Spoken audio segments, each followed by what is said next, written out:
प्रभु राम देव भगवान अल्लाह खुदा ईश आदि नाम एक ही शक्ति के हैं।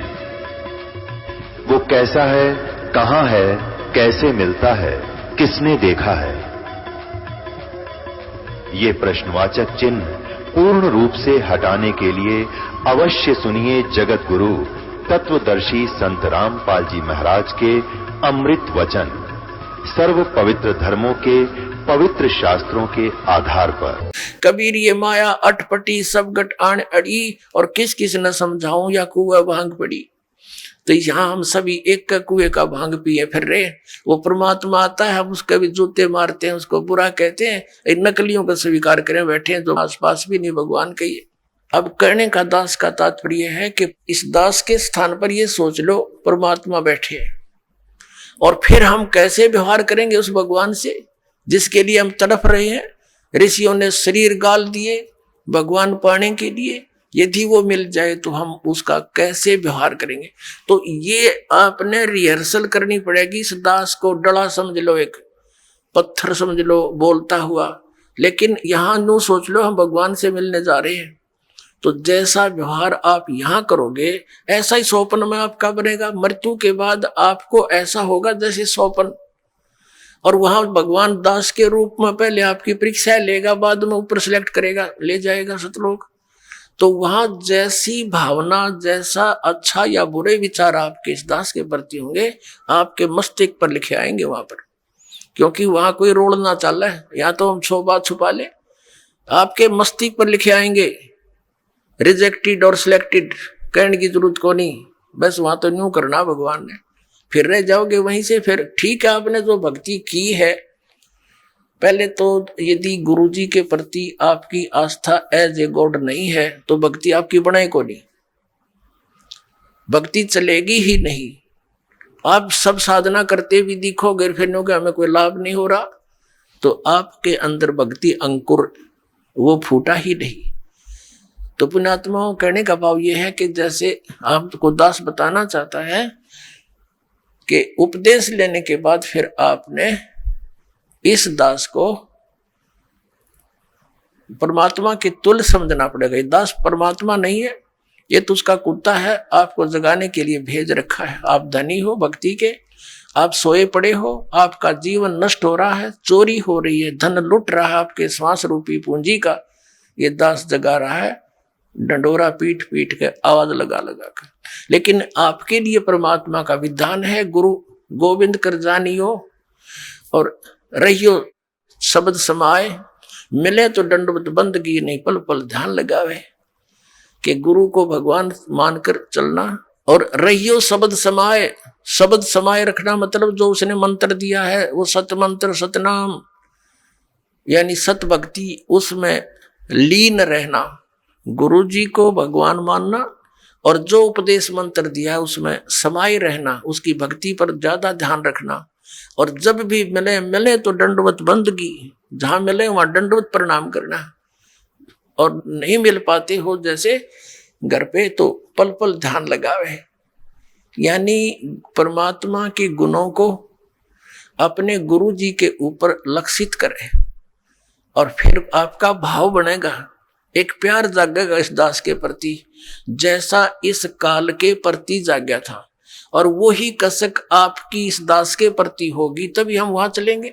जिस कसक के साथ हम वहां डटे नहीं डटे, तो ऐसा ही भाव।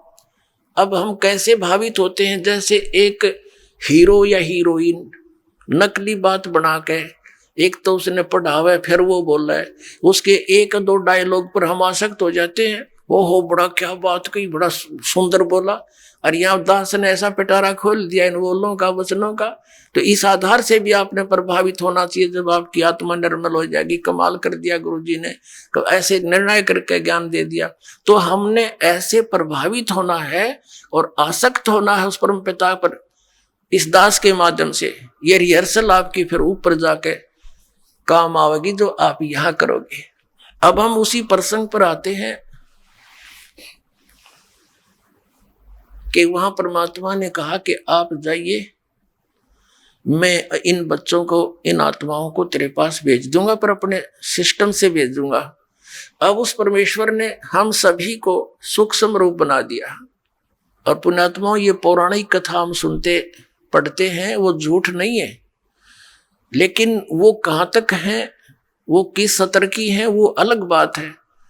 तो उसमें बताया था कि एक राजा की लड़की विवाह के योग्य होगी, वो ब्रह्मा के लोक में चला गया ब्रह्मा जी से संयोग पूछण खातिर।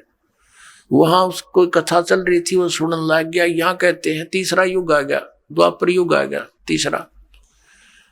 तो उसने पूछा, जी मैं तो लड़की का संयोग पूछने आया था, योग्य वर कहाँ मिलेगा, कोई विधि बताओ हमारे को।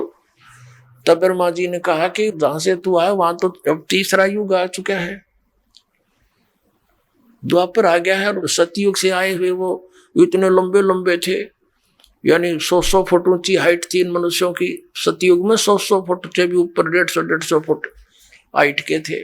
द्वापर के प्रारंभ में ये 40 और 50 के आसपास, द्वापर के प्रारंभ में 40-50 के आसपास हाइट रह गई थी मनुष्य की। अब यही आपका गले उतरे नहीं, क्योंकि आपने देखे ही जितने 5.5-6 फुट, मैक्सिमम 7 फुट। कोई बात नहीं, ये अध्यात्म मार्ग है पुण्यात्माओं, फिर से पनप रहा है, फिर से अंकुरित हो रहा है यथार्थ ज्ञान, यथार्थ मार्ग। तो धीरे धीरे ये घर भी करेगा, स्थान भी बनाएगा। तो वो नीचे भेजा, तो उसको बताया कि अब तो ये आपका वर होगा। अब वह लड़की तो 60-70 फुट की और वो 40 फुट का, उसका वर दोनों छोटा दिखे। कहते हैं बलराम नाम था कृष्ण का भाई। तो उसने हल मारा उसके कंधे पे लड़की के, वह छोटी होगी, उसके 70 में आएगी, फिर उनका ब्याह हो गया। अब इसको हम गलत भी नहीं समझे, हमने सिर्फ अपने अध्यात्म मार्ग को समझना है कि ये तो एक जन साधारण छोटी सी भक्ति शक्ति युक्त व्यक्ति ऐसे ऐसे काम कर दे, सातों समुद्र पी जा। और वो परमात्मा जिसने सारे ब्रह्मांड रचे, वो क्या नहीं कर सकता। दास का आपके इस हृदय में ये बात जमाने के लिए प्रमाण देने पड़ रहे हैं। तो उस परमेश्वर ने हमें सूक्ष्म रूप बनाया, और जिस आत्मा ने सबसे पहले स्वीकृति दी थी इस काल के साथ आने की, उसकी लड़की बनाया, लेकिन उसको प्रजनन इंद्रिय नहीं लगाई थी। उस लड़की के अंदर परमात्मा ने हम सभी आत्माएं जो 21 ब्रह्मांड के अंदर, या चींटी से लेकर हाथी मनुष्य जो भी बने हुए हैं, इन सभी को उसके अंदर फीड कर दिया बीज रूप में। और उस लड़की को फिर अपने पुत्र सहजदास को साथ भेजा सतलोक में। परमात्मा ने सबसे पहले ये 16 पुत्र अपने एक एक वचन से उत्पन्न किए थे, उनसे फिर अन्य व्यवस्था अपने आदेश अनुसार वो करवाते थे। तो सहजदास को भेजा उस लड़की के साथ और कहा, बेटा जा उस ज्योत निरंजन सरपुरुष से कह देना कि जिन आत्मा ने तेरे साथ आने की स्वीकृति दी थी, इस लड़की के शरीर में फीड कर दिया है। पुण्यात्माओं, आज से 20, 30, 50, 100 वर्ष पहले शायद हम नहीं मानते कि ऐसा हो सकता है। अब विज्ञान ने हमारा ये मार्ग बहुत आसान कर दिया है। जैसे ये देखते हैं, कोई टेस्ट कराता है कि आपके 1 ग्राम खून में इतने करोड़ जीवाणु होने चाहिए, इतने लाख, और वो इतने कम है, इतने होने चाहिए। यानी 1 ग्राम ब्लड में और लाखों की संख्या में जीवाणु होते हैं। और कितना ब्लड आपके अंदर, हमारे शरीर में कितने जीवाणु हैं, वो सभी आत्माएं हैं। तो ऐसे वो फीड कर दिया इस लड़की के शरीर में। और ये कन्या थी, परमात्मा ने कहा जा निरंजन के पास छोड़ के आ सहजदास। सहजदास ने आकर के लड़की को ज्योत निरंजन के हवाले कर दिया और उसको बता दिया कि इसके बॉडी के अंदर परमात्मा ने वो सभी आत्माएं फीड कर दी है। और परमात्मा ने कहा, बेटी तू जितने जीव कहेगी उत्पन्न करना चाहेगी कर सकती है, जितना वो कहे उतने जीव उत्पन्न कर देना, वो नर आकार में या जैसे भी पशु पक्षी तू जैसे भी चाहेगी, वो एक बार कल्पना करना, वैसे ही रूप धारण कर तेरे शरीर से बाहर आते ही वो ऐसा रूप धारण कर लेंगे। अब यहाँ भी बात बहुत समस्या आ जाएगी आपको कि ऐसे कैसे हो गया। हम छोटे से जादूगर को देखा करते थे, बालक थे तब जादूगर आता था, एक मुख में छोटा सा कंचा डालता था, ये अंटे खेल लग रहे बालक, गोली सी होती है कांच की, उनको 1 2 3 छोटी छोटी मुख में डालता था और फिर थोड़ी देर में दो करके और पत्थर काट देता। बता, वो तो एक जादूगर है, एक सिंपल। ये जादू जितनी भी ये आध्यात्मिक यहाँ की जो उठपटांग सी क्रियाएं हैं, ये सारी गॉड पावर से होती हैं। और ये क्या करते हैं कि वो पहले भक्ति सिद्धियां करते हैं तो परमात्मा से ही कुछ पावर ग्रहण कर लेते हैं, उसका ड्रामा बना लेते हैं, बस इतनी सी बात है। और उस मालिक ने सारा कुछ रच रखा उसके पास, तो वो खान है उस शक्तियों की, खान यानी वो तो एक पूरी स्टॉक है मालिक, पूरी पावर है उसके अंदर, वो कुछ भी कर सकते। और कहा कि बेटी तू जितने भी जीव वो कहे तो उत्पन्न कर देना। और ऐसा ही कहकर ज्योति निरंजन काल को समझाकर सहजदास लड़की को वहां उसके ब्रह्मांडों में छोड़कर वापस आ गया। अब युवा होने के कारण लड़की का रंग रूप निखरा हुआ था। परमात्मा ने यह परीक्षा लेनी चाहिए थी कि ये यहाँ रहने योग्य भी है कि नहीं। ये ज्योति निरंजन इसने यहाँ पहले तो ये फंड किया, एक पैर पे खड़ा होकर बकवाद शुरू की, या रहा नहीं गया इसके ऊपर, क्योंकि ये 3 जने, एक अचिंत, एक ये अक्षर पुरुष और ये सर पुरुष, ये तीनों अचिंत के लोक में परमात्मा ने रहने को कह दिया था। इस द्वीप में रहो तुम एक गर्भ में, और बाकी सभी हम आत्माएं उत्पन्न कर दी थी, सबको अलग अलग व्यवस्था कर दी थी। तो इसके अंदर ये खुरापात उत्पन्न हुआ कि हम 3 जने तो एक स्थान पे, बाकी सब अलग अलग, मैं भी अलग से राज्य प्राप्त करूं। तो इसने तपस्या करके ये स्थान प्राप्त किए 21 ब्रह्मांड। तो वहां जब इसने देखा कि लड़की का रंग रूप देख करके ये एकदम इसके अंदर विषय वासना जागेगी, रजोगुण से प्रभावित होकर इसने लड़की के साथ दुराचार करने की सोची। उसी गतिविधि इसने प्रारंभ की उसके साथ। तो लड़की ने कहा कि ज्योति निरंजन कुछ शर्म कर, देख पहले तेरी उत्पत्ति करी परमात्मा ने, हमसे पहले तेरा जन्म हुआ उन्हीं के वचन से, और फिर उन्हीं के वचन से हम उत्पन्न हुए हैं, और मेरी उत्पत्ति भी उसी से हुई है, हम बहन और भाई हैं। ऐसा जुल्म ना करे तू। पर ये इतना अंधा हो गया काम वासना में, ये हद से ज्यादा बढ़ गया और बदमाशी करने के लिए मुंह खोला, आलिंगनबद्ध करना चाहा। लड़की भी उसी बाप की बेटी है, सूक्ष्म रूप बनाया, इसके मुंह के माध्यम से पेट में शरण ले ली और वहां से पुकार की, पिताजी मेरी रक्षा करो, मेरी रक्षा करो। अब परमात्मा को पता था कि अब हो गए लड्डू मिलने शुरू, इनको इसके साथ जाना चाहते थे, नकम्मे के साथ। वहाँ सारी सुविधाएं थी, भरा पूरा सारा सुख था, वो छोड़कर हम इसके साथ आ गए। अब परमात्मा ने कहा कि जा जोगजीत, 16 पुत्र हैं, उन्हीं से वो काम लेते हैं। जा जोगजीत, वैसे तो स्वयं ही अपने पुत्र जोगजीत के रूप में वहां आए थे और कहा था कि सुन, अब परमात्मा चला जा तो उसका कलेजा फट जा, कलेजा हिल जाए उसका, मर जाओ, बेहोश हो जाओ, उठे को नहीं कई कई वर्षों तक। तो इसलिए अन्य अपने पुत्र का रूप बनाकर, जोगजीत का रूप बनाकर परमात्मा उसके लोक में प्रकट हुए और कहा ज्योति निरंजन तूने जुल्म कर दिया, तूने यहाँ का विधान तोड़ दिया, और ऐसे जुल्म करने वाले व्यक्ति को यहाँ पर यह सजा मिलती है कि आज से तू 1 लाख मानुष शरीरधारी प्राणियों का आहार करेगा और 1.25 लाख की उत्पत्ति किया करेगा। लड़की को उसके पेट से निकाल दिया और दोनों को वहां से कह दिया कि तुम निकल जाओ यहाँ से, 21 ब्रह्मांड लेकर ज्योति निरंजन चला जा तुम यहाँ से। और लड़की ने भी कहा कि पिताजी मुझसे गलती होगी कि तू चली जा यहाँ से। अब परमात्मा को पता था कि ये अब ऊपरले मनते गलती मानने आ जाते फिर बात बिगाड़ेगी, तो हम सभी को वहां से निकाल दिया, क्योंकि सेब खराब हो जाती है, सेब विक्रेता उस इतनी अच्छी वस्तु और कीमती को भी नहीं रख सकता। लेकिन यहाँ ये फॉर एग्जाम्पल है। अब परमात्मा का उद्देश्य क्या था कि ये वहां जाएंगे तो इनके साथ क्या बिरानमाटी होगी, ये पता ही था, पहले भी आगाह किया था भगवान ने हमारे को, लेकिन हम मानने नहीं, हम इतने आसक्त हो गए थे।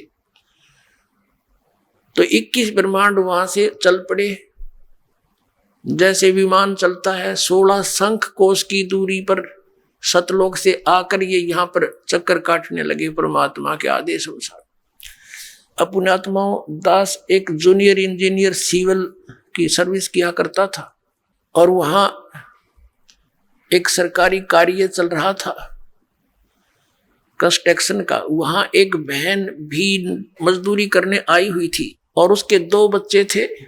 एक तो वृक्ष के कपड़े में बांध कर लटका रखा था, वो जैसे झूला सा बना देते हैं, एक नीचे वो खेल रहा था और वो रो रही थी। हमने पूछा, बहन क्यों रो रही है तू, क्या बात है? तो बहुत बुरी तरह सबक रही थी।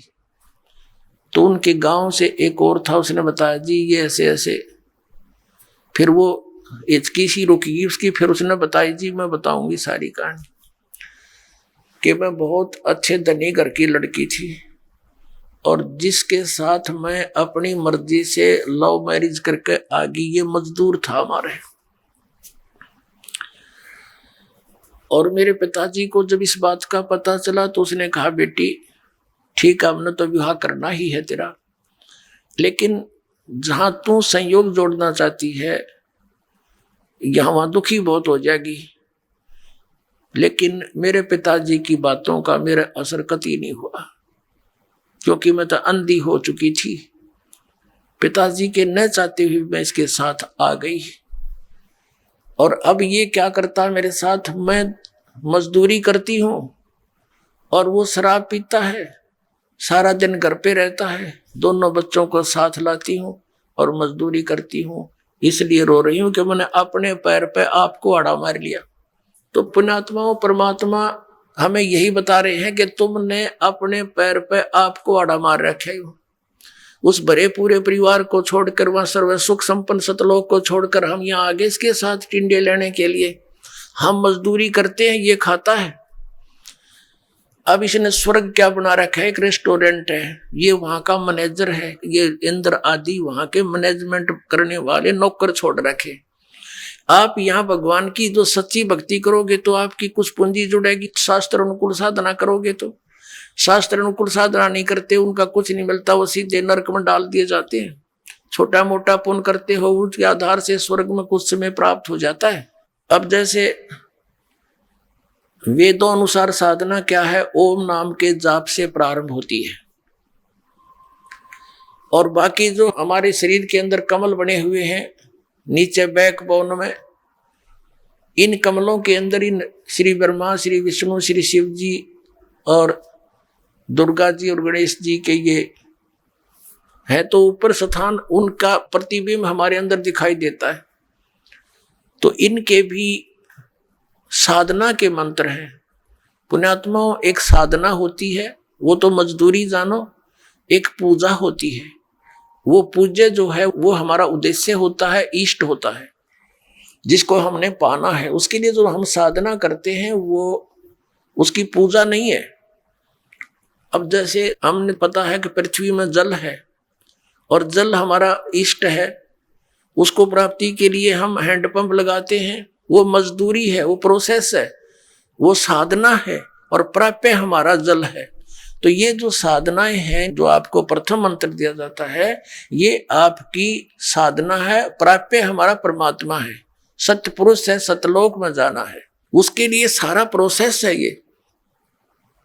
तो जैसे आप जी ने प्रथम मंत्र ले लिया, द्वितीय ले लिया, सतनाम 2 अक्षर का, एक वो मंत्र है, एक तत्व गुप्त है, और आप साधना करते रहे और कुछ दिनों के बाद 1, 2, 4 वर्ष के बाद आप छोड़ छाड़ जाते हो, क्योंकि यहाँ हमारे जो समाज के अंदर अन्य साधनाओं का जोर बहुत घना है और हमें ज्ञान ना होने से हम उन्हीं के भाव में बह जाते हैं, तो वो यहाँ रह जाते हैं, सतलोक नहीं जा पाते। लेकिन जितने समय उन्होंने 2-4 वर्ष ये सत साधना की, वो पुण्य उसकी पूंजी अलग से डिपॉजिट होगी, उसका धन है वो। और ऐसे धनी को फिर स्वर्ग जाना ही जाना है यहां से मृत्यु के बाद। इसका बाई फोर्स काम है, सारा सुनियोजित है। जैसे पहले आप गणेश जी के लोक में गए तो वहां भी होटल है, और उस होटल का जो चार्ज है वो आपसे लिया जाएगा। और जहां वो मैनेजमेंट वहां का है, मैनेजमेंट करने वाला वहां का प्रधान है, गणेश है, उससे भी उसका कुछ अंश ऊपर उस काल के पास जाता है। ऐसे ही जैसे आप दूसरा मंत्र आपके पास श्री ब्रह्मा और सावित्री का, यानी ये साधना करते हो, इसकी कमाई से आप उस ब्रह्मा के लोक में जाओगे। वहां भी एक रेस्टोरेंट है जिसको स्वर्ग बोलते हैं। ये वो रेस्टोरेंट है, वहां पर केवल धनी व्यक्ति ही जा सकते हैं, और आपकी पूंजी वहां डिपॉजिट हो जाती है। और जिस समय आपका वो धन समाप्त हो जाएगा, आपको बाई फोर्स वहां से निकाल दिया जाएगा। फिर आप जाओगे विष्णु जी की मंत्र की जो आपकी भक्ति धन है, वो विष्णु लोक में जाकर उसके रेस्टोरेंट में खाओगे, खराब करोगे, और उनका चार्ज उसका जो है वो अलग से है। फिर आप जाओगे जैसे शिव जी के लोक में, वहां फिर अपनी कमाई बर्बाद करके उसके होटल में, वहां से फिर चलोगे कहाँ, दुर्गा के लोक में, वहां से फिर अपनी कमाई बर्बाद करके समाप्त करके फिर जाओगे ब्रह्मलोक में। क्योंकि ये 2 अक्षर के नाम में इसकी जो वे ऑफ वर्शिप है, इस साधना, इस भक्ति की इस तरह क्रिया करने से इसकी जो भक्ति धन है ये ब्रह्मलोक में प्राप्त होता है, इस सतनाम के प्रथम अक्षर का, ओम का। तो ब्रह्मलोक के अंदर आपके इस ओम नाम के जाप के धन कमाई को वहां महास्वर्ग बोलते हैं उसको। वहां और ज्यादा बकवाद है, नीचे वालों से ज्यादा सुविधाएं हैं, और लेकिन चार्ज भी घने हैं वहां के। तो वहां आपका वो धन नष्ट हो जाएगा। फिर आपके पास बचेगा वो तत् मंत्र का कुछ जाप। उसका क्या कर रखा है इसने, इसी ऊपर एक स्थान बना रखा है ब्रह्मलोक। ब्रह्मलोक के अंदर इसने आगे उसको डिवीजन बना रखी है, सतलोक की और अलखलोक की, अगमलोक की और अकैलोक की। उसने नकल बनवा रखी है, डुप्लीकेट। उस जो दूसरे मंत्र तत् मंत्र वाली कमाई को फिर उनसे ऊपर छोड़ देता है। वो तो कोई 1000 युगों तक नीचे नहीं आते, कोई 1000 युगों तक। और फिर जब वहां समाप्त हो जाती है फिर पटक देता गधा बना के, और खा धक्के भी आप। तो पुण्यात्माओं, इस काल के जाल को आप जी ने बहुत गहराई से समझना है।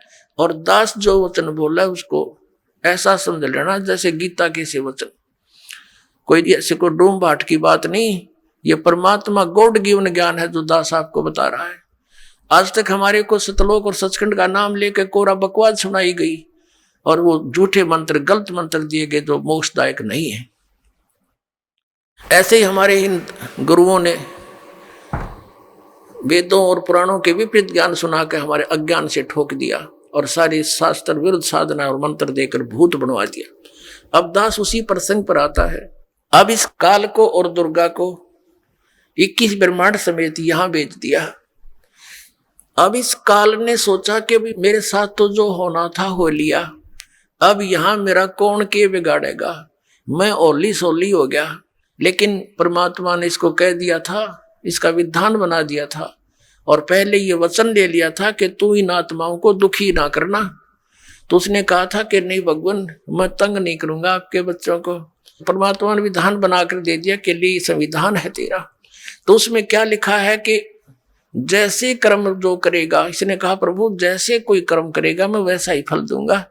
मैं अपनी तरफ से किसी को यानी नाजायज दुखी ना करूंगा, और नहीं मैं कुछ इनको ऐड दे सकूंगा। तो परमात्मा ने इसको कहा ठीक है। तो ये एक विधान बनवा दिया परमात्मा ने कि जैसे कर्म करेगा वैसा ही फल यहाँ मिलेगा। इसमें ना तो ये ब्रह्म कुछ परिवर्तन कर सकता, ना ब्रह्मा विष्णु महेश आपके प्रारब्ध में आपके किए हुए शुभ और अशुभ में कोई परिवर्तन कर सकते।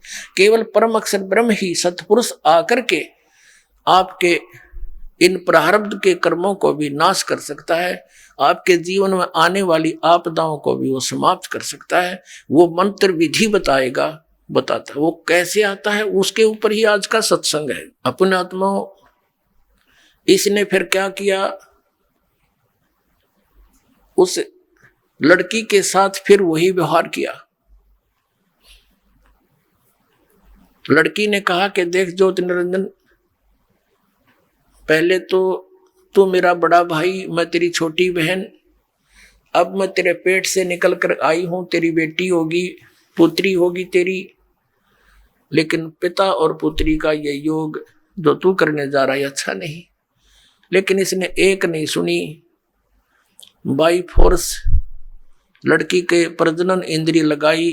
कहते परमात्मा ने बताया है, नख रेखा से भग कर लेना, नाखनों के साथ इसने प्रजनन इंद्रिय लगाई और फिर विलास किया। दुर्गा के साथ रमण करके इसने 3 पुत्रों की उत्पत्ति की। इस काल भगवान ने अपने एक ब्रह्मांड के ऊपरले हिस्से में एक गुप्त स्थान बना रखा है। वहां पर 3 स्थान बना रखे हैं, एक रजोगुण प्रधान क्षेत्र, एक सतोगुण प्रधान क्षेत्र, एक तमोगुण प्रधान क्षेत्र। अब जैसे किसी मकान में 3 कक्ष हो, एक कक्ष के अंदर लगे हैं अश्लील चित्र, तो वहां जाते ही मन में उथल पुथल बकवाद आने शुरू हो जाती हैं ऑटोमेटिकली, और जब तक वहां रहता है उसके अंदर वही विचार घर किए रहते हैं। दूसरे कक्ष में लगे हों साधु संत फकीरों के, महापुरुषों के चित्र, उनके इतिहास से हम परिचित हों, तो वहां जाकर के हमारा मन एकदम शांत और साधु संतों जैसे विचारों का ऑटोमेटिकली बन जाता है। और तीसरे कक्ष में लगे हों सूरवीर शहीदों और देशभक्तों के चित्र, तो वहां जाकर अपने मन में वैसी ही भावना बनती चली जाती है। ठीक इसी प्रकार इस काल ने, इस ब्रह्मा विष्णु महेश के पिता ने अपने एक ब्रह्मांड के ऊपरी हिस्से में बीच में बहुत बड़ा गैप दे रखा, जिसको वोक्यूम बोलते हैं, शून्य बोलते हैं। वहां कोई नहीं जा सकता इसकी रजा के बिना। तो वहां इसने क्या कर रखा है, एक रजोगुण प्रधान क्षेत्र बना रखा है, जैसा आपको बता इस टाइप का। तो जब ये अपनी पत्नी दुर्गा को वहां रखता है, सावित्री रूप बना लेता है और स्वयं ये ब्रह्मा रूप पंचमुखी हो जाता है, तो वहां इनके दोनों के, जब ये वहां रहते हैं, इनके विचार वैसे ही रहते हैं रजोगुणी। इनके संयोग से दोनों से जो पुत्र उत्पन्न होता है वो उन्हीं गुणों के युक्त हो जाता है। उसको फिर बच्चा होते ही इसको, जब वो थोड़ा सा जानने योग्य होता है, तभी उसको बेहोश कर देते हैं, अचेत कर देते हैं और कोमा के अंदर उसकी परवरिश करते रहते हैं। जब तक ये जवान नहीं होते तभी तक इनको बेसुध रखते हैं।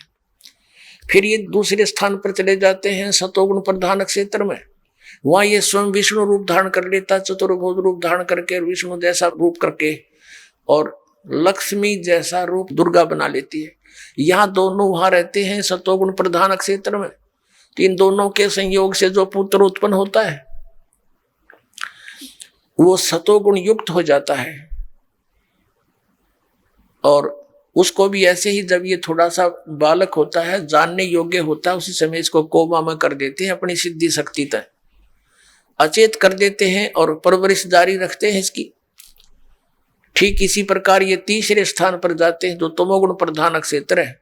वहां ये क्या करता है, ऐसा रूप बना लेता है जैसा आप शिव का देखते हो चित्रों में, और अपनी पत्नी को पार्वती रूप बना करके दुर्गा को वहां सही रखता है।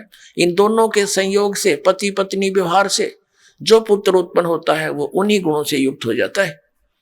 उसको भी फिर बेहोश कर देते हैं और परवरिश जारी रखते हैं। जब ये तीनों युवा हो जाते हैं, ये सब कार्य ये सुनियोजित तरीके से और गुप्त और धोखे में रखकर करता है, ताकि कहीं किसी जीव को पता ना लग जा मेरे काले कारनामों का। और दुर्गा को इसने सख्त हिदायत दे रखी है कि यदि तूने मेरी बात का कहीं भेद खोल दिया कि मैं 1 लाख मनुष्य शरीरधारी प्राणियों को खाता हूं, तो मेरे से बुरा नहीं होगा। अब ये इससे डरती है क्योंकि अपने पैर पर कुहाड़ा मार के इसके अधीन होगी, जो ये कहता है ये वही करती है। इसने भी पाप का ढेर कर दिया। अब ये विवश है, तो इसने क्या किया, जब ये तीनों पुत्र युवा हो जाते हैं, इनको सचेत कर देते हैं। जैसे विष्णु जी को शेष नाग की सैया पर इसके नाभि कमल से उगा दिया एक फूल कमल का, और वहां उस दूसरी स्थान पर निकाल दिया, उस पर ब्रह्मा को स्थापित कर दिया, और फिर कैलाश पर्वत पर शंकर भगवान को युवा होते तीनों को होश में ला दिया। आप श्रीमद् देवी भागवत गीता प्रेस गोरखपुर से प्रकाशित तीसरे स्कंद में 5 से लेकर 6-7 अध्यायों में आप पढ़ोगे, उसमें समय आने पर आपको वो दिखाएंगे, पढ़ाएंगे। उसमें क्या बताया है कि ब्रह्मा जी बताते हैं अपने पुत्र नारद को, जब उसने सृष्टि उत्पत्ति का कारण पूछा कि बताया कि बेटा नारद के बताऊं, मैं तो कमल के फूल पर अचेत पड़ा था, जब मैं सचेत हुआ तो मुझे नहीं मालूम इस अथाह जल में मैं कहां से आ गया, मेरा कौन जनक है, मैं किसने पैदा कर दिया। फिर मैं उस डंठल पकड़कर कमल की नीचे उतरना चाहा कि देखूं ये कहां तक है, तो मैं कई वर्षों तक घूमता रहा, कुछ नहीं पाया, मैं डर के वापस जा बैठा। आकाशवाणी हुई तप करो तप करो, तो मैंने 1000 वर्ष तप किया। फिर आकाशवाणी हुई कि अब सृष्टि करो। अब ये काल क्या करता है, इनको पहले तो चार्ज करता है, बैटरी चार्ज करवाता है इनकी, तब करवा के सिद्धियां आ जाती है, फिर रिमोट अपने हाथ में रखता है। फिर इसने सोचा सृष्टि कैसे करूं, तो उसी समय इस काल ने अलग से मधु और कैटब नाम के 2 प्राणी और दुर्गा से उत्पन्न करवा दिए। वो दोनों राक्षस ब्रह्मा को मारने के लिए दौड़े, ये डरता कमल के डंठल पकड़कर नीचे को भाग लिया, सपीटता नीचे उतर लगा। आगे आके क्या देखा कि विष्णु जी बेहोश पड़े हैं। अब वो घबरा गया, अब क्या करूं, ये उठा नहीं, कैसे जगाऊं इसको। तो उसके अंदर से कहते हैं एक देवी निकली, वह भूतनी की तरह बेहोश कर रही थी दुर्गा, आकाश में दिखाई दी, और उसके बाहर निकलते ही, शरीर से बाहर निकलते ही विष्णु जी होश में आ गए। फिर उसने मधु कैटब को मारा। कुछ देर के बाद शिव भी वहीं आ गया, इवन करने थे इकट्ठे, वो कर दिए। और फिर उनको विमान में बैठा कर ऊपर घुमाया फिराया। ऊपर क्या देखा कि एक ब्रह्मा और देखा। विमान में बैठे हुए विष्णु और शंकर ने, ब्रह्मा जी कहते मुझसे पूछा कि चतुरानंद ये दूसरा ब्रह्मा कौन है। मुझे तो पता नहीं ये कौन है। इतने में हमारा विमान दूसरे स्थान पर चला गया। वहां क्या देखा, एक त्रिनेत्रधारी शिव और निकला, नंदी वृषभ पर बैठा था। उसको देखकर शिव हमारे साथ बैठा था, काल का पुत्र शिव, उसका सिर चक्कर खा गया कि और शिव कौन है। फिर हम गए तीसरे स्थान पर, वहां एक और विष्णु बैठा था। ऊपर एक उसके साथ लक्ष्मी भी बैठी थी, बड़ा वैभवशाली उसका मकान था, बड़े सुविधाएं उपलब्ध थी। अब उसको देखकर विष्णु का चक्कर आ गया कि ये दूसरा विष्णु कौन है। विमान में बैठे बैठे दिखा रही है दुर्गा। उस काल ने कहा था कि जब तुम्हारे भ्रम हो जा, क्या स्थिति है तुम्हारी, इनसे परिचित करा दें, तुमसे ऊपर कोई और भी है। फिर वो विमान पहुंच गया दुर्गा के स्थान पर। ये दुर्गा के जाकर बैठ गई एक पलंग के ऊपर।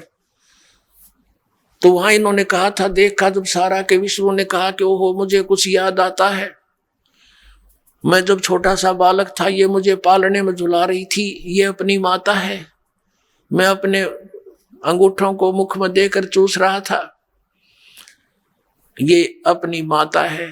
तो उसने क्या बताया कि फिर उनकी स्तुति की, तुम शुद्ध स्वरूपा हो, हम तो आपके ही प्रभाव से वर्तमान हैं, हम अनित्य हैं, हमारा आविर्भाव मन जन्म, हमारा और तिरोभाव मन मृत्यु होती है, आप ही सर्वेश्वरी हो, आप ही नित्य हो, प्रकृति वैसे। तो कहने का भाव ये है पुण्यात्मा, ऐसे इस काल की सृष्टि प्रारंभ हुई और उसके बाद ये सब संसार उत्पन्न हुआ। जब प्रथम सतयुग का आधा जा चुका था, उस समय देखा कि हाहाकार मच गया। तपस्या के ऊपर नीचे तो शांत नजर आता था, लेकिन सतयुग के प्रारंभ से मध्य के बाद में कुछ अंतर हो जाता है। तो तब परमात्मा आए थे, तपस्या पर खड़े हुए। अब ये बैकग्राउंड बनाई है पुण्यात्माओं, ये बताने के लिए कि ये मजहब और धर्म अब क्यों बने, ये पहले क्यों ना बने। और ये नकली पंथ इतने चाल गए सतलोक करके, ये पहले कहाँ गए थे। ये काल का सुनियोजित जाल है हमें डिवाइड करने का। हमारे को एक दूसरे के साथ लड़ाई रखने का, अपनी अपनी साधना और अपने इष्ट को सर्वश्रेष्ठ मानकर हम एक दूसरे से खसते रहते हैं, अशांति पैदा करे रखते हैं। घर घर में आप देख लो ये कैसे जुल्म करवाता है, कैसी इसने व्यवस्था करवा रखी है। 2 रोटी बनानी और खानी है, उसी में सारा दिन अटपट रहती है। तो ये चाहता है इनको जितना दुखी कर सकूं उतना कर दूं, और परमात्मा चाहता है मेरे बच्चों को जितना सुखी कर सकूं यहाँ भी कर दूं, लेकिन ये सुख सफल नहीं है। फिर भी यहाँ का जो सुख है वो परमात्मा कबीर जी ही दे सकता है। आपको सद्बुद्धि देगा, आपके हृदय में आकर इतनी दृढ़ता देगा, एक दूसरे को सहनशील बनाएगा और धीरे धीरे आपको शांति पैदा कर देगा। पूरे विश्व में ये शांति होगी, इस मार्ग को स्वीकार करना पड़ेगा।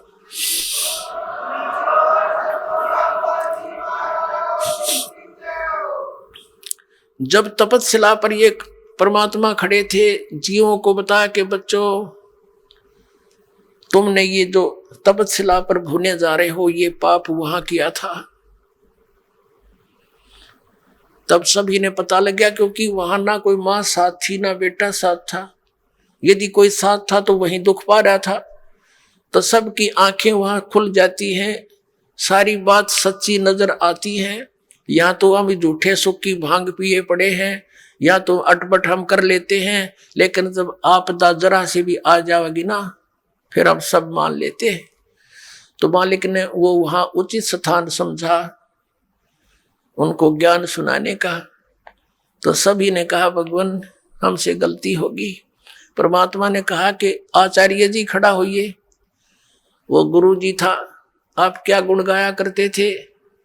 विष्णु और भगवान शंकर पूर्ण परमात्मा है। तुम कहते थे भगवान निराकार है, वो परम ब्रह्म निराकार है। तुम परम ब्रह्म से परिचित नहीं, तुम काल को परम ब्रह्म मान रहे हो। ये सरपुरुष को, ये तुम्हारा शत्रु है, तुम्हें खा रहा है। ये निराकार नहीं है, ये अव्यक्त है। अव्यक्त माने प्रोक्ष है, गुप्त है। ये खुद कहता साथ में जाए के गीता जी में 24 और 25 श्लोक में कि मैं अपनी योग माया से छुपा रहता हूं, मैं किसी के समक्ष नहीं आता। ये मेरा अव्यम अनुतम विधान है, अटल घटिया विधान है कि मैं कभी किसी के समक्ष नहीं आता। जैसे सूर्य के बीच में बादल आ जाते हैं, लेकिन सूर्य अव्यक्त हो गया, निराकार नहीं है, ऐसा समझो। तो परमात्मा ने कहा कि अभी दिखाता हूं तुम्हारा वो अव्यक्त। ये सब खेल परमात्मा कर रहे थे। अब उस ज्योति निरंजन ने सोचा अपने टाइम अनुसार के वो जीव जा चुके होंगे, इतने समय में उनकी पूरी वह सब्जी सी पक लेती है। और वो आकर क्या देखा, काल ने क्या देखा कि ये और कौन आ खड़ा हुआ यहाँ पर। उसका ध्यान तो परमात्मा में हो गया, और वो परमात्मा ने कहा उन जीवों को कि देखो भाई, वो है तुम्हारा भगवान जिसको तुम निराकार बताते हो, कि वो फिर शिव और विष्णु रूप में साकार है, वैसे वो निराकार है। ये यहाँ भी साकार है।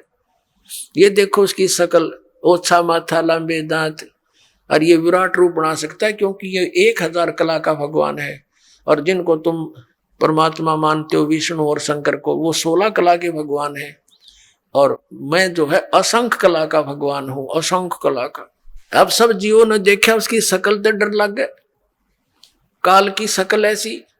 तो उन्होंने कहा भगवान हमसे भूल होगी, हमको माफ कर दो दाता, हमें ले चलो वापस, हम फिर गलती नहीं करेंगे। परमात्मा कहते हैं थोड़ा सा सुख होते तुम भूल जाते हो, अब आपत्ति में मुझे याद कर रहे हो। जरा सा सुख होते तुम फिर कभी याद नहीं करते। और पुण्यात्माओं, तुम वहां से भक्ति युक्त आए थे, अब तुम भक्तिहीन हो गए हो। वहां जाने के लिए आपको भक्ति धन की जरूरत पड़ेगी, उतना ही चार्ज होना पड़ेगा जितना तुम आए हो वहां से होकर। उसके लिए मैं तुम्हें सतनाम दूंगा और फिर दूंगा सार नाम। उस सतनाम की इतनी जबरदस्त चार्जिंग है कि एक यानी सच्चे ऑल रिस्पेक्ट यानी पूर्ण रूप से मर्यादा में रहते हुए, हर तरह से विनम्र भाव से, सच्ची आत्मा से, इस सतनाम का 2 अक्षर के मंत्र का एक सिमरण इतना कीमत रखता है कि यहाँ के 14 लोग एक तरफ रख दें, तराजू के उस तखड़े में पलड़े में, और एक तरफ यह कीमत रखते हैं। और ये पृथ्वी लोक, स्वर्ग लोक और पाताल लोक तो पासंग रख दे, जिसकी कोई सौदे में नहीं होता उसको पासंग कहते हैं। अब हम कितने धनी थे भक्ति के, और हमने सारे जीवन में इतनी भक्ति करनी पड़ेगी, श्वास उश्वास का सिमरण करके वो भक्ति धन फिर ग्रहण करना पड़ेगा। और उस भक्ति की शक्ति से, उस भक्ति के बल से हम इतने स्पीड से वहां जाएंगे कि काल देखता रह जाएगा। तो वो भक्ति कहता मैं दूंगा तुम्हें वहां जा करके, और मेरा जो सतनाम 2 अक्षर का होगा उसका जाप करना, पूरी विश्वास के साथ लगे रहना। जब तुम जाए धरो जग देहा, तब तुम करना मम सत शब्द स्नेहा। परमात्मा ने कहा था जब तुम मानुष शरीर मिले जो संसार में, तब मेरा कोई संत इस सतनाम का सच्चा ज्ञान देता हुआ मिल जाए तो वो ग्रहण कर लेना, उसकी भक्ति करना बेटा, फिर तुम्हें ला सकता हूं।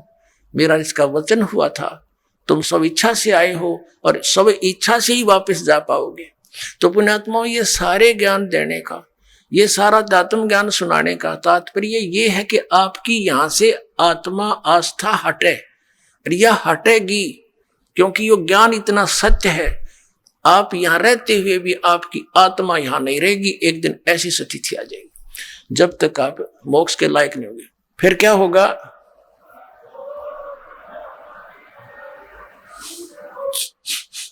अब कहा परमात्मा ने कि तुम जाओ, अब यहां से उठो, अब मेरी रिस्की होएगी। वो तो उठ गए एकदम, परमात्मा की शक्ति से रुके थे ना, उससे पहले जा लेते तो वहां से क्या होता, वो प्राणी वहां से उड़ जाते हैं। उस आध्यात्मिक उसने जो शक्ति वहां छोड़ रखी है उसके आधार से, तो वो फिर कहाँ आते हैं? रास्ते में आते आते वो ठंडे हो जाते हैं, शांत हो जाते हैं, कुछ अचेत होते हैं, फिर वो सचेत हो जाते हैं। फिर क्या देखते हैं अपने को, कहाँ पाते हैं? धर्मराज के दरबार में उनकी लाइन लगी होती है, कर्म अनुसार उनके लेखे जोखे होते हैं, और फिर जाओ नरक स्वर्ग जहां जिस योनि में जाना उनको भेज दिया जाता है। और वो तपस्या पर दुख न्यारा पाया, वो रुंगे में है। तो कहने का भाव ये है पुण्यात्माओं, वो काल आ गया, काल ने देखा कि ये जोगजीत कैसे आ गया मेरे लोक में, इसने मुझे वहां से निकाला था, मैंने इससे प्रार्थना भी की थी, इसने मुझे वहां रहने नहीं दिया था, अब ये मेरे लोक में कैसे आ गया? अब उसने सोचा ला पहले इसकी देही तोड़ दूं। काल ने सोचा जोगजीत ने कुट्टू पहले मुझे बाहर निकाल दिया, अपनी गलती ना देखता उसने के जुल्म किया। यहाँ ऐसी व्यवस्था है, इंसान दूसरे का दोष देखता, अपने को तो नहीं झांकता, ऐसा स्वभाव हमारा। फिर इसने सोचा कि कहीं कोई पिताजी का आदेश लेकर ना आया हो, तेरे ऊपर और आपत्ति आ जा। तो इसने पहले कहा कि जोगजीत पहले तो ये बता, कोई पिताजी का आदेश हो मुझे सुना, और फिर तेरे को आज गढ़ूंगा मैं अपना प्रतिशोध लूंगा, तेने मेरे साथ जो जुल्म किया वहां से निकाल दिया। तो इसने क्या किया? परमात्मा यानी जोगजीत रूप में प्रभु खड़े थे, उन्होंने कहा कि सुन ले ज्योति निरंजन, आदेश परमपिता का, उस परमात्मा की आज्ञा लेकर मैं आया हूं, उसकी आज्ञा से आया हूं कि तूने इन जीवात्माओं को कितना दुखी कर दिया। तेरे साथ आए जब इनका क्या स्वरूप था, आज किसी को गधा बना दिया, किसी को कुछ बना दिया, तूने जुल्म कर दिया और भगवान का नामो निशान मिटा दिया। तू ये अटपट साधनाओं पर लगा दिया सबको, तू खुद भगवान बन बैठा है यहाँ पर। तेरी पोल खोलूंगा, नीचे जाऊंगा, सब जीवों को बताऊंगा कि तुम कहाँ थे, तुम कैसे यहाँ रह रहे हो, कैसे जाल में फंस गए हो, क्यों जन्मते और मरते हो, तुम्हारी क्या दुर्गति हो रही है, तुम कैसे रह रहे हो, तुम सतलोक के वासी हो।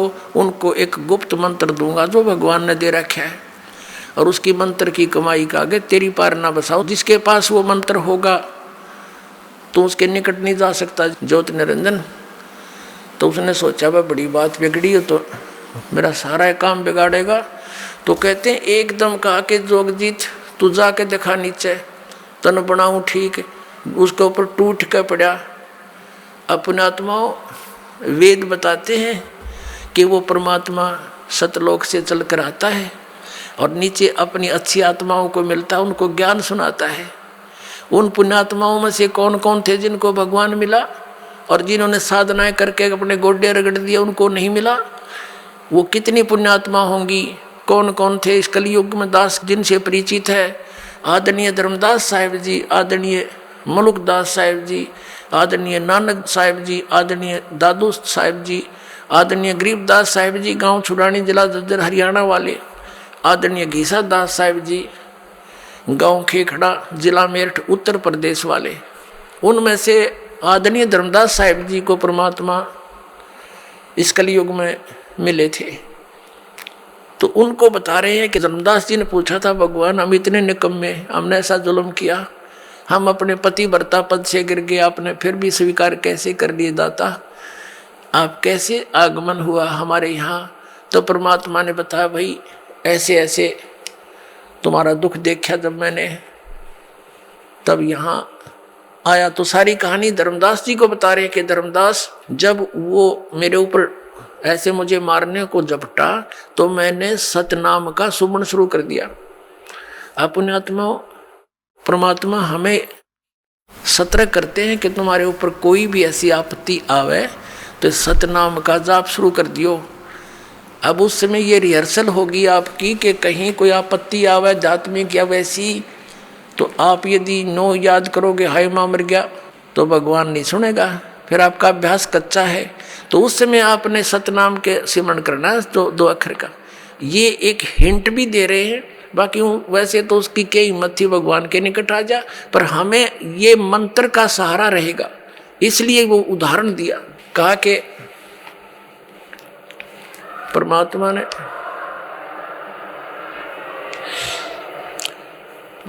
ने हमें सतर्क किया कि तुम्हारे ऊपर कभी ये अटैक करता दिखा तो ये सिमरण कर दियो, इसका कालजा पाट जाएगा, निकट नहीं आ सकेगा तुम्हारे भूत प्रेत ये कुछ भी, ये तो सौदा के है। जो इस सिमरण का सच्चे मन से पूरी मर्यादा में रहते हुए सिमरण करते रहोगे। तो कहता परमात्मा ने कहा कि मैंने सतनाम का सुमरण कर दिया धर्मदास, ये ऐसे गिर गया, नीचे गया पाताल के नीचे, पाताल में पहुंच गया, इतना भयभीत हो गया। फिर इसको वहां से मैं साथ जाकर ऊपर ला के आ जा, यहाँ तेरी बेइज्जती नहीं करता, ऊपर बात करूंगा तेरे थे। इसके उसी लोक में मैं ले गया, ये ऐसे पड़ा नीचे जैसे पक्षी की पंख कट जावे और पड़ा पड़ा तड़पता है, कोई पार नहीं बसावे, ऐसे कर रहा है और कह रहा है मुझे गलती होगी, बड़ा भाई है मैं, छोटा भाई तेरा, छोटे तो गलती करा करते हैं, बड़े माफ किया करते हैं, मुझे क्षमा कर दो।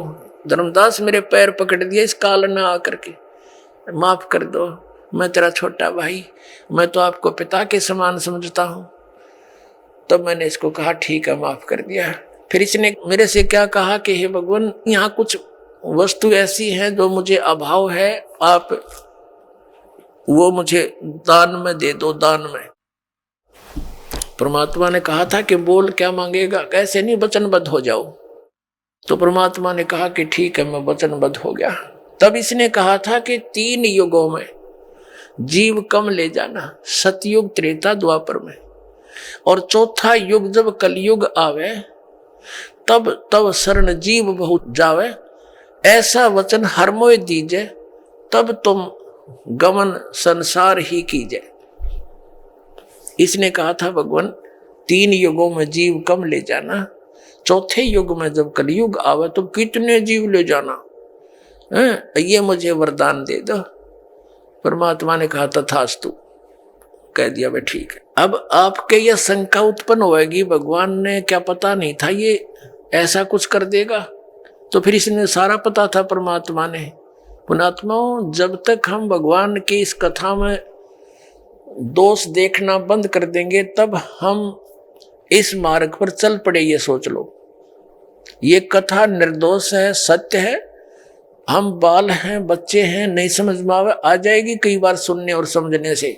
जब इसने झपट्टा मारा और परमात्मा ने अपना सिमरण शुरू किया तो इसकी पार नहीं बसाई, ये इतना घबरा गया, वहां से इतनी स्पीड से भागा, पाताल में जा गिरा। और वहां से भगवान लाए, इसने पकड़ के चल ऊपरे चल, वहीं तेरी खबर लूंगा। एक भगत बता रहा था, ने बोला जी हमारे गांव में एक जोटा था भैंसा, और वो इतना अंडी पाक रहा था, उस गांव में तो उसने कोई दूसरा जोटा छोड़ा ही नहीं था, और आसपास के गांव में भी कोई उसने इधर आ जाता खेतों में तो उसकी इतनी दूर तक उसको मारने के लिए दौड़ता था। एक बार हमारा तालाब खुदवा रखा था, जोड़ गांव का तालाब खुदवा रखा था, गहरे गड्ढे कर देते हैं कि वर्षा होगी तो जल घना स्टॉक हो जाएगा इस उद्देश्य से। और वो नहर से भरवा रखा था, सरकार से प्रार्थना करके फुल करवा रखा था। तो उसमें क्या हुआ कि ये हाथी वाले आते हैं गांव में, दाने कुछ मांगन मुंगन आते हैं, हाथी वाले आ रहे थे। उनने हाथी, दोपहर का समय था, हाथी छोड़ दिया जल में कि यूं मस्ती मार लेगा थोड़ी देर। वो हाथी उन तालाब के अंदर गहरे गहरे गड्ढे बनवा रखे थे, खोद रखा था, उनमें सारा डूब गया। थोड़ा सा शर दिखे और एक थोड़ी सी दूरी पर वो सूंड ऊपर कर इतना दिखे। वो जोटा आ गया, वो भैंसा स्नान करने के लिए, पानी पीने के लिए। अब उसने देखा कि दूसरा भैंसा कैसे आ गया मेरी जोडेक्शन में, इसकी हिम्मत कैसे पड़ गई। उसने हाथी का सिर दिखा था, उसने सोचा यो भी कोई जोटा है, भैंसा है, तो उसकी तरफ चलानो खखा के पानी में, जल में, अगदो से भी इसको मार डालूंगा। अब हाथी ने देखा कि इसने आ लड़ते निकट सी, वो हाथी खड़ा हो गया, वो सारा बाहर निकला, वो जोटे ने देखा, उसका कलजा पाट गया, इतना स्पीड तो भाग गया, नो क्या था नो मुंह बा लिया। और हमारी 3 किलोमीटर सीमा है गांव की, उससे पार जाकर उसने पीछे मुड़कर देखा।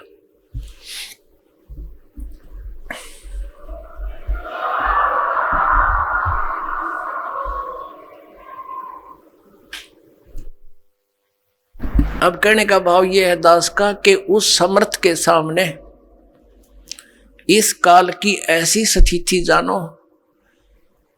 अब तक तो ये हमारे ऊपर बहुत प्रभाव जमाई बैठा था, जब इस परमात्मा का ये सच्चा ज्ञान अपने आत्मा, अभी तक तो हमने कबीर जुलाहा दिखा था और वो हाथी का सिर दिखा था। अब ये जुलाहा सारा बाहर निकला, इन्होंने सोच लो कलजा पाट जाएगा इसका काल का।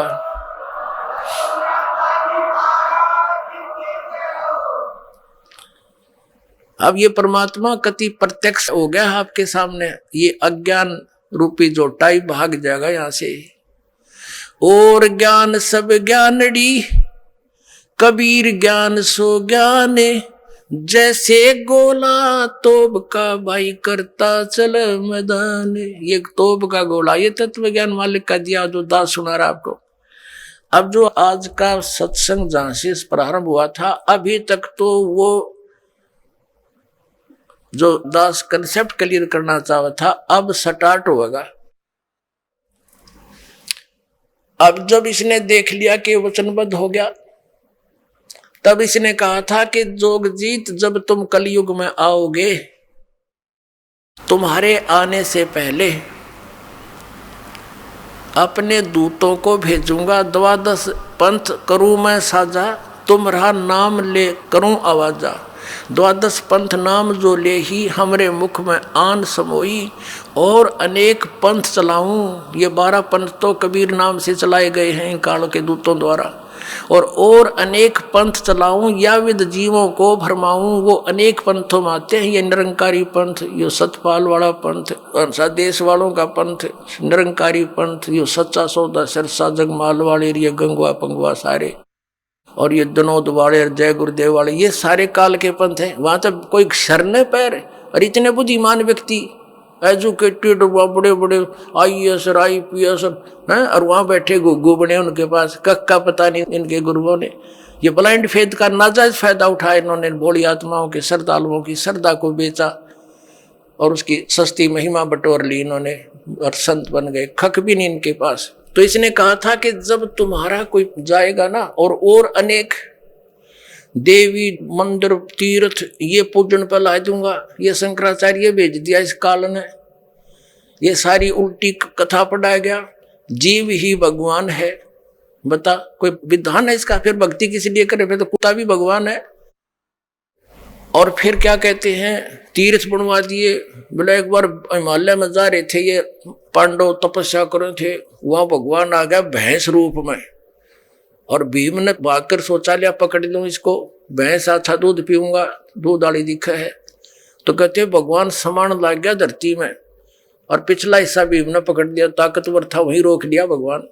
बताओ किसा भगवान था जो भीम तो रोक गया। और फिर कहते हो पिछला हिस्सा जो है ना बैक पृष्ठ भाग तो वहीं पत्थर का बन गया, बाकी निकल गया, प्रवेश कर गया।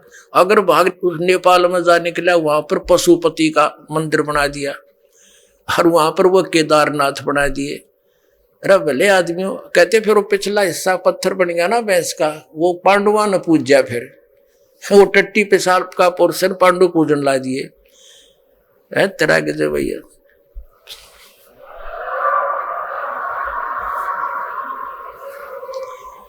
अब ये सारा जाल इस काल ने फैलाना था।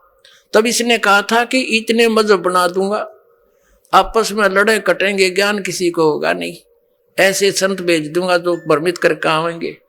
तब परमात्मा ने कहा था कि तू अपना काम करी और मैं अपना करूंगा।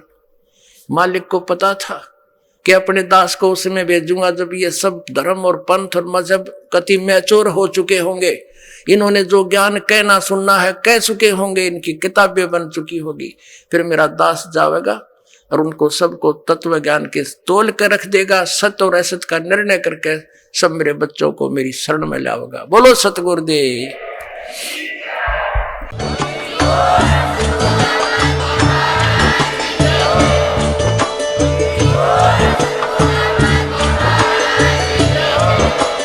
आप सुन रहे थे जगत गुरु तत्वदर्शी संत रामपाल जी महाराज जी के मंगल प्रवचन। अधिक जानकारी के लिए विजिट कीजिए हमारी वेबसाइट www.jagatgururampalji.org। संत रामपाल जी महाराज जी के शुभ आशीर्वाद से पूरे विश्व भर में 500 से भी ज्यादा नाम दीक्षा केंद्र हैं, जिन पर संत रामपाल जी महाराज जी द्वारा ऑनलाइन निःशुल्क नाम दीक्षा दी जा रही है। अपने नजदीकी नाम दीक्षा केंद्र का पता करने के लिए संपर्क करें 8222880541।